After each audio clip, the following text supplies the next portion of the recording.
All right, I apologize a little bit for my voice, but very productive day again. Thank you to our students for coming out. Student Appreciation Day. Anytime you can get into Neyland Stadium, try to simulate game-like conditions, game speed repetitions, people in the stands, crowd noise. It's very, very beneficial in moving forward and to see how your players would respond. We worked a lot on kicking game today, but also situational football, 2-minute drill, get the ball back, red zone, goal line, different situational football aspects that occur throughout the course of a season. So a productive day. I thought our defense did a very good job of keeping the offense out of the end zone for the most part, particularly in the red zone situation, where offensively, now the flip side of it, we need to score touchdowns. And like we talk about, third down in the red zone is a 4-point play, whether you give up a touchdown or have to kick a field goal. And so I thought it was valuable teaching, as we'll come back on Monday and continue to learn from the situational football aspect of things. But again, a big thank you again to our student body. You know, most universities, student attendance is down. Tennessee, ours is up. And we talk about all being it together, so to be able to share the day with them, I know it was rewarding, not just for our coaching staff, but for our players as well. Coach, what you did at the end with involving the students, did you guys script that out, or is it just kind of go? No, we scripted it out a little bit and kind of ad-lib and, you know, have some fun with them. And that's what it's all about is, you know, we're one Tennessee. You know, we're all in it together. So to be able to have some fun with them, that was great. Now it's like sitting back and kind of watching our players, you know, interact with our students as well. Where did you get your mic skills from? You're so comfortable on the mic. I know you've been coaching for a while, but where did you kind of start to develop? I'm working to take John Bryce's job, so we'll see how that goes. You know, he's very overpaid, so I'm working on that. But I just doing it over time, and it's really been self-preservation with my voice, but the ability to communicate with everyone on the field. You guys showed too much video of that last year. My wife warned me not to dance. The offense not scoring touchdowns today, and I think the defense had a nice day last Saturday as well. Is there anything there, or just some growing pains, not having the right marks out there because they're injured, or what? A combination of all that, the ability to make plays. When the offense did score in the red zone, it was usually on a broken play, and containing the quarterback in the red zone is critical for a defense, and that's a backbreaker when you allow the quarterback to escape the pocket. So that's one of the things we need to improve on, is our points of pressure on the quarterback in the red zone. Offensively, you know, it's 1 out of 11. All 11 individuals have a job, and everything is kind of magnified because the field shrinks in the red zone. The timing mechanism picks up. You know, everything is about rhythm and spacing and timing, and I didn't think we had very good rhythm when we were in the red zone. We were able to run the ball effectively, but particularly in the throw game, we weren't able to win on the edges, and we have to be able to win. Butch, have you been pleased with the development of your passing game, given, I know you're missing some guys at receiver, but a lot of the guys involved with Josh and receivers? No, we need to continue to develop that. I think it's a combination of not having everyone healthy, but it's consistency. You know, we have good days, we have poor days, and we throw the football. We have to be consistent, and a lot goes into it. It's from a protection standpoint. It's up front. It's the running backs. It's the tight ends. It's the wide receivers. You know, when you throw the football, a lot of negative things can happen as well, and that's why you have to focus on it. You have to concentrate on it, and we have another week to continue to improve that. I think some of it has been our depth at receiver, but we have to get a lot better in a hurry at the throw game. How do you see that relationship between Hurd and Alvin kind of developing as they kind of compete for carries? It's really developed from day one. I think they both know that they need each other. You know, you can never have enough running backs, and I think that's been proven over time. And their relationship, they push each other, they coach each other, they help each other, they respect each other. I think they both play off each other's skill sets.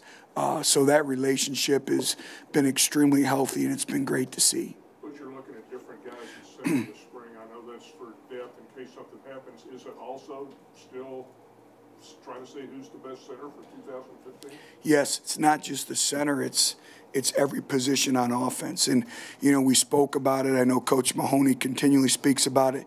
It's finding the best five. You know, who's the right five for us. And that's why we've moved some players around at different positions. But you can never have enough competition. So it's not just center.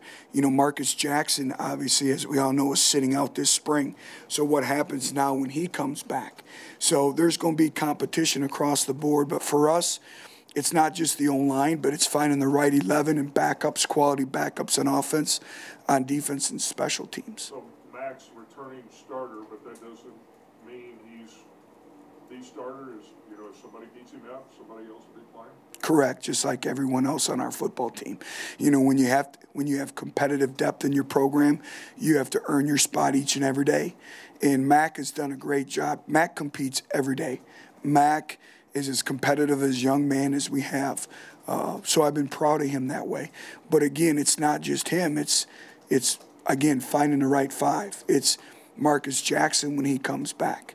You know, it's Jay-Sean Robertson. It's Kyler Kerbison. It's Brett Kendrick. It's a lot of these individuals. You know, again, you have to earn your spot each and every day, and you earn it by consistency and performance every day and continue to improve. And our players have done a good job with that. Butch, kind of in the same line, what have you seen from Bontavious player in the last week? It seems from what we've seen, at least he's taking some steps in the right direction. He has taken some steps in the right direction. He continues to be work in progress. You know, with every day, the nuances, the football endurance, the mental effort, the mental intensity that it takes, particularly to play, you know, in the offensive line. But Dontavius is very athletic, and I can see him making strides. We didn't see Alvin do a whole lot in portions crisis open to us. Is it a matter of just kind of being careful with him because of your numbers and him coming back? How's it look like? Yeah, it's picking your spots with him, but he was very, very productive. He had a number of productive runs in the scrimmage. But, again, it is picking your spots, but it was great to have him back there, and he made some big plays for us. We could feel his presence back. How's Emmanuel Mosley been since he's been back? Been very pleased with Emmanuel. Emmanuel stepped up. He's come right in just like Emmanuel Mosley does, competing every day. The retention of our defense, done a good job that way. Again, you know, we talk about center, but also who's going to be the other corner. You know, that's the other one. You know, we have Cam Sutton, but who's going to step up at the other corner position? Not just the corner position, but the nickel position as well. And then, you know, we welcome some recruits, obviously, in June. So that's as competitive a spot as the offensive line. What did Emmanuel do just to keep himself from, you know, mono is the type of disease that can cause you some weight, make you weak. Like, what did he do just to keep his kind of conditioning? Great discipline, great self-discipline, really watched what he ate. Allison Maurer does a great job of mentoring our players, but really taking care of his body, making sure he's hydrated, getting the mental reps in the film room, and he could watch video and just take care of himself. When he gets that diagnosis, are you worried that it could be kind of a lengthy absence for him? Or? You're always concerned with that. And, you know, Jason McVay and our training staff, they do a great job with that and monitoring that. And so having him back again was big for us as we continue to build that momentum and moving forward this summer. Coach, can you talk about the competition at your three base linebacker positions, and has that altered through camp based on what you've seen? It has altered. That's one of the things that we spoke about when we finished spring is where we at the linebacker position. We all know what Jalen Reeves-Maybin can do. He's been a model of consistency. He continues to really transform his game, transform his leadership skills. But who's going to fill the other linebacker position? Right now, we lack consistency there. We're getting better, but no one person has continued to or has emerged as that leader for the number 2 linebacker. But I see progress every day that the other players are making, which has been great to see. But not one individual is kind of distancing themselves to be named a starter at that other spot. What's Rashawn Goldman's? I know he was obviously out today. Yeah. He had a hand injury. He did have surgery. It wasn't a tendon, which is great. That was positive news. So we anticipate him being out about 6 weeks, and then he'll be, if everything goes according to plan, he'll be back, being able to go through our summer strength and conditioning program. It wasn't tenable, was it? Just a hand, he had to have surgery on it. It's something that he played through last year, and to his credit, I think it set back his development a little bit in the weight room, but to his credit, he played through it. Really did some good things this offseason. We were able to gain, obviously, valuable repetitions in spring, which he needed. He had a very, very productive spring for us. He's going to be a very good player for us. Love what he brings to the table. But it was good news, when it wasn't tendon-oriented. So, to be able to have him back will help us this summer. How concerned are you about his size? He's put the size on, and now with the hand surgery, he'll be able to put the size on that's needed. But again, he's matured a lot in our program. Where he's at in one short year is remarkable, and he's very intelligent. He's very driven. He knows what he has to do. Which Mike talked on Thursday, Mike DeBoard, about trying to sit down with different players on his non-practice days just to talk with them. How important is that for not only a new coach but a new coordinator? It's very important, and not just because he's a new coordinator, but it's building that trust and everything. In our culture, we talk about is communication and really getting to know our players, not just as football players, but as people, getting to know their parents. He calls our parents regularly. Like I said before, that office has never seen more people in that office. It's like a revolving door. And a lot of times it's not talking about football. It's just talking about life and just generalities, which is big because it's building that trust. And Mike DeBoard has a unique way. He has the ability to relate to individuals. That's one of the things that I looked at, with a coaching hire is, for us, we get older, but our audience doesn't get older. We're still dealing with 17 to 22-year-old individuals. They don't get older as we do get older. So the ability to relate, to have conversations, to understand what they're going through, that's very big in our program, that communication, having that contagious energy, and that connection, being connected with your players, and Coach DeBoard has been able to do that. You surprised at how busy his office has been, or is that something you expected? Something I expected. He has that way about himself. People tend to gravitate towards him because of who he is. Coach, you said you did a lot of special teams today. What stood out? What did you like? What are you concerned about? The big thing is operation time with the punt game. We wanted to see our punters be able to perform when there's people in the stands, put some pressure situations on them. I thought Trevor Daniel did a very good job.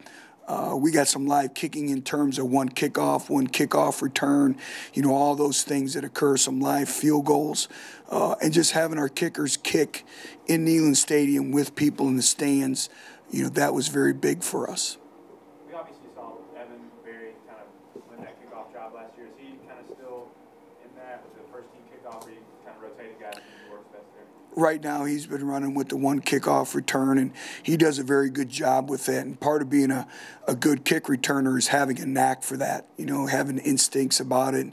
He has very good instincts, and I know he takes great pride in that part of his game.